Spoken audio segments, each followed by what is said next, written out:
Le policier a tiré délibérément sur Jérôme Rodriguez au vu de la distance, puisque bon, le policier était à quelques mètres de Jérôme.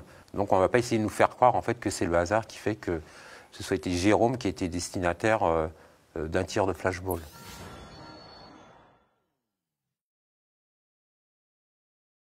Vous êtes l'avocat d'une des figures des Gilets jaunes qui a été agressée à Paris ce week-end par les forces de l'ordre. Il s'agit de Jérôme Rodriguez. Et vous étiez présent à l'hôpital dans la nuit du samedi au dimanche lorsqu'il a été opéré. Alors Jérôme Rodriguez et ses proches parlent désormais d'une agression délibérée. C'est votre hypothèse? C'est l'hypothèse la plus vraisemblable, puisque on lui a tiré dessus. Enfin, on verra, l'enquête le dira, l'enquête du GIGN le dira, mais bon, le GIGN est sous tutelle du ministère de l'Intérieur. Voilà, c'est une précision importante à apporter.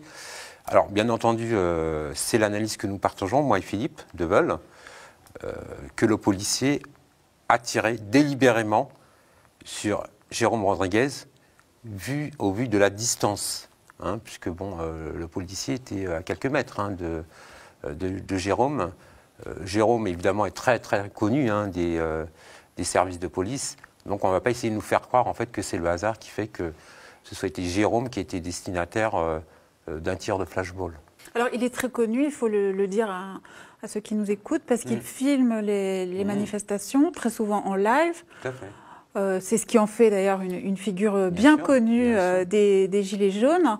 Il circule parfois lors de cette manifestation parisienne, il circulait à l'arrière d'une moto, parfois pour filmer, et donc nous sommes de nombreux manifestants à l'avoir vu. Bien sûr, mais qui ne connaît pas Jérôme? Enfin, pour ceux en tout cas qui ont manifesté, c'est l'icône.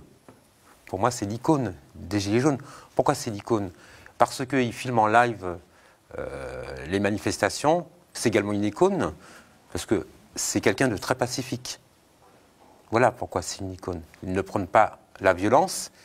C'est une icône également parce qu'il parlemente avec les forces de l'ordre, lors des NAS, pour faire sortir les personnes qui peuvent avoir des difficultés de santé. Voilà. Donc voilà, c'est une icône. Jérôme n'a pas fait l'objet de poursuites pénales, ça c'est un premier point, donc il n'était pas en infraction. Donc comment expliquer qu'il ait eu un tir de flashball? L'enquête le démontrera. Deuxièmement, nous avions préparé cette manifestation. Ce n'était pas une manifestation illégale.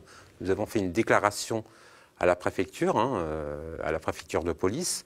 Ce qu'a fait le policier qui a tiré le flashball, sans sommation évidemment, ce qu'ont fait les policiers qui ont chargé des manifestations, alors ils n'étaient pas du tout agressés, on voit les vidéos, les CRS ne sont pas agressés, à partir de là, ils engagent leur responsabilité.